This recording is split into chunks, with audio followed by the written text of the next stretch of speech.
عليكم ورحمة الله. جيسبيغ كو فوز الي بيان. نتمنى من الله أنكم تكونوا في أحسن الأحوال. مرحبا تقى. مرحبا أستاذي، كيف حالك؟ الحمد لله. مرحبا بالجميع. دونك في هذه الحصة إن شاء الله غادي نحاولوا نناقشوا واحد السؤال أو واحد الإشكال طرحته عليا تقى قبل قليل. إذا نخلي تقى أنها تقول لكم نفس السؤال اللي قالت لي قبيله. إذا تفضل تقى. لماذا جداء عددين سالبين يعطي عددا موجبا؟ التساؤل اللي طرحته تقى، إذا كيف يعقل أن عددا سالبا في عدد سالب يساوي عددا موجب؟ أي أن تكرار مجموعة من الخسارات تنقلب ربحا. اذا هادشي اللي غنتعرفوا عليه ان شاء الله في هذه الحصه اللي غنديروا فيها لا مولتيبليكاسيون دي نومبر ريلاتيف، اذا ضرب الاعداد النسبيه. اذا بقاو معنا. اذا في هذه الحصه ان شاء الله غادي نحاولوا نجاوبوا على التساؤل اللي قالت لنا تقى. يلا على بركه الله.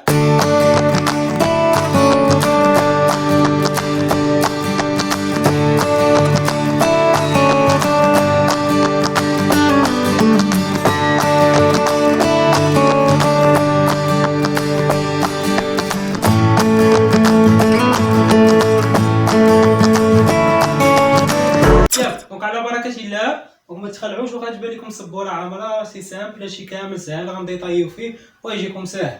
دونك اون كومونس باغ لا مولتيبليكاسيون دي نومبر ريلاتيف. دونك لا مولتيبليكاسيون هي عمليات الضرب. لي نومبر ريلاتيف، ان نومبر ريلاتيف هو عدد نسبي. لي نومبر ريلاتيف اعداد نسبيه. دونك سي سامبل. يلا تقى. La première règle. Le produit de deux nombres de même signe est positif. Très bien. Donc le produit de deux nombres de même signe est un nombre positif. إذا le produit هو جداء. إذا جداء عددين لهما نفس الإشارة هو عدد كدير عدد موجب. إذا إذا كانوا عندي عددين سالبين أو عددين موجبين، إذا même signe يعني يكونوا les deux nombres positifs ou bien les deux nombres négatifs. Donc autrement dit, on a x fois y en supposant que x, y deux nombres relatifs positifs. إذا نعتبروا أن x و y عددين نسبيين كدايرين موجبين. ياك غناخذهم بجوج موجبين. دونك غيكون عندنا x fois y. Donc x y ont le même signe. إذا عندهم نفس الإشارة. Donc le produit est un nombre positif. Donc d'après la règle اللي درت هنايا، donc le produit اللي غيخرج ليا un nombre positif. La même chose ici, on a moins x fois moins y. On a deux nombres relatifs négatifs. عندنا جوج ديال الأعداد نسبيه كدايره سالبه. دونك لو برودوي حتى هو غادي يكون بوزيتيف. اذا الجداء ديالهم غادي يكون عدد موجب. ماشي. دونك لا دوزيام ريغل اليزي تقى. Le produit de deux nombres de signes différents est négatif. Donc le produit de deux nombres de signes différents ou bien de signes contraires est un nombre négatif. اذا جداء عددين لهما اشارتين مختلفتين هو عدد كداير عدد سالب. Vas-y, donc on a moins x fois y, deux nombres de signes contraires ou bien deux signes différents. Il y a deux إشارتين مختلفتين. الواحد سالب والآخر موجب. Donc le produit ديالهم واش قلنا غيعطينا un nombre négatif. Donc غيكون nombre négatif. La même chose ici, un nombre positif ou un nombre négatif donne un nombre négatif. Donc راه قلنا en supposant que x, y deux nombres relatifs positifs. Donc ملي غنزيدو le signe moins غيولي négatif. Donc troisièmement, la distance à zéro d'un produit de deux nombres est le produit des distances à zéro. Donc la distance à zéro d'un produit de deux nombres est le produit des distances à zéro. المسافة عن الصفر هو الجداء ديال المسافتين. Donc غندير x fois y. Donc x fois y شنو غادي تعطيني؟ هي x y. La même chose ici, x fois y c'est x y. Donc moins x fois moins y donne x y. Donc قلنا هاد لو سين بلس بلاش من تنديرها. إذا لما كانت عندي ça veut dire لو نومبر عندي بوزيتيف. إذا 6 un nombre positif. Mais moins 6 un nombre négatif. Donc la même chose ici, on a moins x fois y. Donc les distances à 0 شنو هما x ou y. X fois y c'est x y. Ici x fois moins y. Donc x fois y égale x y. Vas-y. Donc x fois moins y égale moins xy. Moins x fois y égale moins xy. يلا دونك maintenant شنو غادي نديرو دي زابليكاسيون نيميريك ou bien des exemples باش نفهمو مزيان. التريك اللي انا درت هنايا وهاد لي تيرم اللي انا كاتب هنا باش غادي ينفعوني. اذا هادو من اجل الاستئناس فقط. اذا ما نركزش عليهم. اذا البرانسيپ انني نفهم هاد القواعد اللي كتبت هنا. هادو غير باش يعاونوني. يلا دونك هنايا اعتبرت ان اشاره زائد هي صديقي واشاره ناقص هو عدوي. اذا زائد في زائد. اذا هاد زائد شنو كتعني؟ ان عندي اشاره عدد موجب. هنايا عدد موجب ولوبيراسيون كنا. اذا العمليه اللي عندي شنو هي لا مولتيبليكاسيون هي الضرب. دونك هنا بلس فوا بلس. اذا عدد موجب في عدد موجب. دونك هنايا موجب هو صديقي. اذا صديق صديقي. اذا صديق صديقي هو صديقي. فهمتي توقع؟ مزيان. دونك دير لي دوزيام اكزومبل. اذا هنا صديق عدوي، صديق عدوي هو عدوي. هو عدو. العكس هنايا عدو صديقي عدوي. مزيان، اذا هو عدو. كاتخيامون دونك هنايا عندي عدو عدوي صديقي. اذا عدو عدوي هو صديق.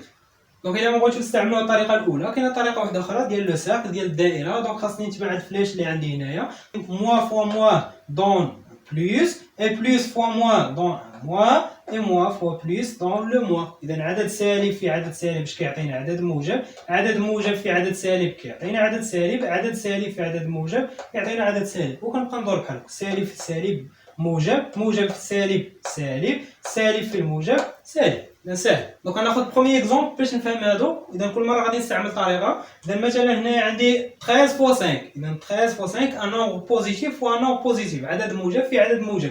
هنا موجب في موجب قلنا اش كيعطينا صديق وصديقه اش كيعطيني صديقي. دونك هاد البرودوي اش غيكون؟ دونك هاد البرودوي غيكون ان نومبر بوزيتيف عدد موجب. دونك 13 فوا 6 سي 65، اذا هي 65. 13 في 5 هي 65 ساهل. دوزيامون موان 5 فوا موان 3، اذا ناقص في ناقص، اذا قلنا ناقص في ناقص، اذا ناقص في ناقص اش كتعطيني زائد. دونك هذا اللي غيخرج لي عدد موجب. وغندير لي برودوي دي ديستونس. دونك غنضرب 5 في 3، 5 في 3 كم تساوي 15. اذا اول حاجه كنبدا بها هي الاشاره، عاد كنحسب لي ديستونس زيرو، كنحسب المسافات عن الصفر. Donc troisièmement, moins 2,5 fois 4. Donc un nombre négatif fois un nombre positif. عدد سالب في عدد موجب. في النهاية ها هي عدد سالب في عدد موجب شنو كيعطيني؟ عدد سالب. غندير لو سين هي الأولى وغندير لو برودوي دي ديستونس زيرو ونضرب المسافة في الصفر. إذا 2.5 مضروبة في 4، 2.5 في 4 هي 10. Quatrième exemple là توقعوا. Donc 6 fois moins 7. Donc هنايا un nombre positif fois un nombre négatif. Allez, positif fois négatif ou bien plus fois moins. Plus fois moins dans le moins. Donc on trouve le signe moins. Ici 6 fois 7 égale combien? 42. Très bien, c'est 40. C'est ça. Ça fait. يلا اذا اجي دابا انطلاقا من هادشي كامل اللي درنا نحاولوا نجاوبوا على التساؤل اللي طرحت علينا توقع، الا وهو لماذا جداء عددين سالبين يعطي عددا موجبا؟ جيد. لماذا عدد سالب في عدد سالب كيعطينا عدد موجب؟ اذا لماذا ناقص في ناقص كتعطينا زائد؟ اذا نعطيكم جوج ديال الطرق باش نفهموا لماذا ناقص في ناقص كتعطينا زائد. يلا اذا اول شيء في الرياضيات اشاره ناقص كتعبر لي على انني فقدت او خسرت شيئا ما. مثلا ناقص 3 اي فانني فقدت مثلا ناقص 3 دراهم. اذا فقدت 3 ديال الدراهم، اذا هذيك ناقص كتعبر على الخساره، انني مشات لي شي حاجه. مثلا ناقص في ناقص اذا خسرت ماذا؟ خسارة. إذا خسرت خسارة. إذا خسارة الخسارة هي ربح. إذا خسارة الخسارة ربح. مثلا أنا واحد كيتسني 3 دراهم، هذاك السيد اللي كيتسني 3 دراهم إذا مثلا قال لي الله يسامح في هذيك 3 دراهم، إذا خسرت خسارة. إذا هذيك الخسارة اللي كانت عندي أن واحد كيتسني 3 دراهم إذا خسرتها، إذا اش ولات عندي؟ ربح، أن هذيك 3 دراهم ولات الملك ديالي. مزيان؟ يلا اذا نشرح هذا المثال اللي عندي اللي درنا هنايا. ناقص 5 في ناقص 3 تساوي 15. اذا هنا عندي مجموعه من الخسائر تحولت الى ربح. اذا لنفرض مثلا خديت 5 دراهم، اذا استلفت 5 دراهم، استلفتها من عند 3 اشخاص. اذا كل شخص في هذوك الاشخاص اذا شنو دار ليا؟ اذا زدت اشاره ناقص، يعني انني مثلا سمح لي في هذيك 5 دراهم. اذا الشخص الاول خلى لي 5 دراهم، اذا 5 دراهم اللي كان كيتسالى ليا قال لي الله يسامح، اذا شحال ولات عندي؟ 5 دراهم. الشخص الثاني نفس الشيء، اذا ولات عندي 10. الشخص الثالث 5 دراهم، اذا ولات عندي في المجموع هو 15. اذا 15 درهما. اذا استلف من عند 3 ديال الاشخاص مبلغ ديال 5 دراهم، وبثلاثه سمحوا لي في هذاك المبلغ. اذا شحال ولات عندي؟ انا 15 درهم. اذا هنا خساره الخساره او خسرت مجموعه من الخسائر. اذا خساره الخسائر تتحول الى ربح. مزيان؟ ناخذ المثال الاخير اللي عندي فيه 6 في ناقص 7 تساوي ناقص 42. اذا عدد موجب في عدد سالب كتعطيني عدد سالب، او العكس عدد سالب في عدد موجب كتعطيني دائما عدد سالب. اذا نشوف علاش. مثلا ناخذ هذا المثال اللي عندي هنا. اذا نبقاو في السلف، مثلا استلفت 7 دراهم، اذا السلف صافي راه عندي خساره. اذا هنا استلفت 7 دراهم مناش؟ من عند 6 اشخاص. اذا كل واحد خديت من عنده 7 دراهم. شحال عندي في التوتال في المجموع؟ انهم كاملين غيوليو يتسالوني شحال؟ 42 درهم. اذا كل واحد خديت من عنده 7 دراهم. اذا في التوتال المجموع ان شحال عندي خساره ديالها 42 درهم. اذا كلهم كيتساويو 42 درهم. يلا دابا نعكسوه. مثلا عندي انا 6 دراهم، ياك. اذا جاو عندي 7 ديال الاشخاص، كل شخص طلب مني سلف ديالاش ديال 6 دراهم، يعني كل واحد خدا من عندي 6 ديال الدراهم. اذا في الاخير شحال غنلقى خاصني شحال 42 درهم، انني هما بالسبعه شحال سلفتهم 42 درهم. سي سامبل ياك، ساهل هادشي. ياك مفهومه توقع؟ وي ميرسي. ياك. إن أعجبك محتوى القناة فضل بالاشتراك معنا، ولا تنسى ضغط الجرس للتوصل بجديدنا، وشارك الفيديو مع أصدقائك.